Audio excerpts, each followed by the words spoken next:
All right, let's talk about one of the sneakiest parts of the IELTS listening test.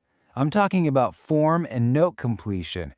You know the ones. They look so simple, but man, they can totally sink your score if you're not paying attention. So in this explainer, we are going to break down exactly how to flip these tricky questions into guaranteed points. So does this sound familiar? You finish the listening section, you're feeling pretty good about it, right? But then you get your results back and you've lost marks on the questions you thought were a total gimme, the easy ones. Trust me, you are not alone. It is so common to lose points on these supposedly simple form-filling tasks. Okay, so here's the big secret. You probably think IELTS is just testing your English comprehension here, but it's not. Not really. What it's actually testing is something completely different. It's looking at your attention to detail. It's testing your ability to follow instructions to the letter. And it's all about your speed and accuracy when you're under the pressure of that ticking clock. So, why do so many people really fail these questions? What are those hidden challenges? Well, I can tell you right now, it's almost never about how good your English is. Nope, it's all about your technique. I mean, do any of these sound familiar? You totally misread the instructions about the word count. Or you missed that one crucial keyword just before they give the answer. Or maybe you just get completely lost because the speaker suddenly starts talking a mile a minute. The good news? These are all fixable. Totally fixable with the right approach. And that is the key. There's a simple, proven system to beat these questions. See, this isn't about some magic trick to improve your English overnight. It's about having a rock-solid system on test day. A simple, repeatable process that's going to turn these questions from a huge liability into your easiest points. So here it is, your 4-step master plan, a system for success. I want you to think of this as your new go-to strategy, your default approach for every single one of these form or note completion tasks you ever see. Okay, let's break it down. Step 1 is pre-read. You get that little bit of prep time, right?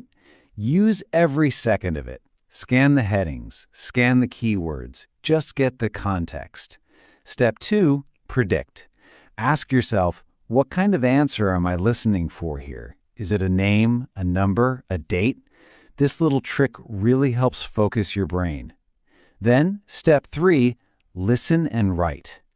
The second you hear the answer, write it down. Don't hesitate. Just get it on the paper immediately.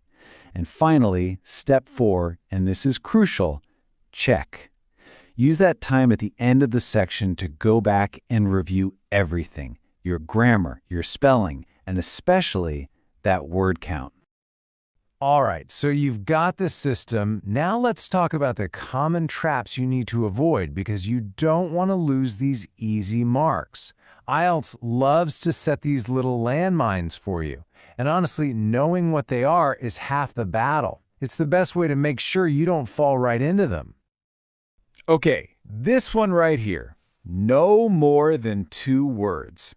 This is probably the #1 reason people lose marks on these questions. You have to treat the instructions like an unbreakable rule, not a suggestion. If it says no more than 2 words and you write 3, even if the information is technically correct, your answer is marked wrong. Period. No exceptions.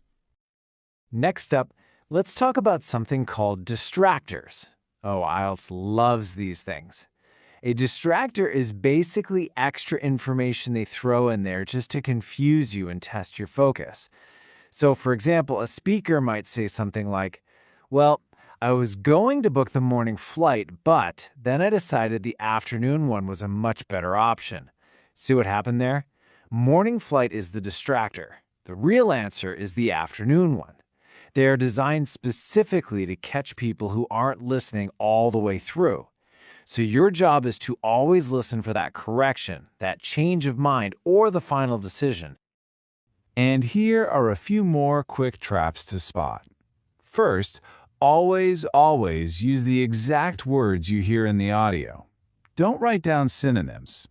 Second, listen really carefully for those similar sounding words or numbers, like 15 and 50. They're easy to mix up. And finally, and this is a big one, don't panic. Rushing is a recipe for disaster. That's when you make those silly spelling mistakes that will cost you the point. Okay, you've got this system. You know the traps to look out for. So now, how do we level up? How do we push that score into the band 7, 8, or even band 9 territory? Well, it all comes down to a few pro-level tips and habits. Think of this as your Band 7 Plus checklist, the things that separate the good scores from the great scores. First, top scores actively underline keywords in the question before the audio even starts. They're also listening for those tiny plural cues, like the difference between student and students. That little S can make or break your answer. Of course, they double and triple check their spelling because they know it counts. And finally, they are super careful with abbreviations. They only use them if they are 100% certain they're acceptable and standard. So here's the final truth. The most important thing to remember. These questions, they're low-hanging fruit. Seriously. With the right technique, they aren't a challenge at all. They are a fantastic source of reliable, easy marks that can really boost your overall listening score, but only if you approach them with a solid, strategic system. Look, the high scorers, they don't just listen better, they have a system. They pre-read, they predict, and they follow the rules with absolute precision. And now, you have that exact same system. So the only question left is, are you ready to claim your easy marks?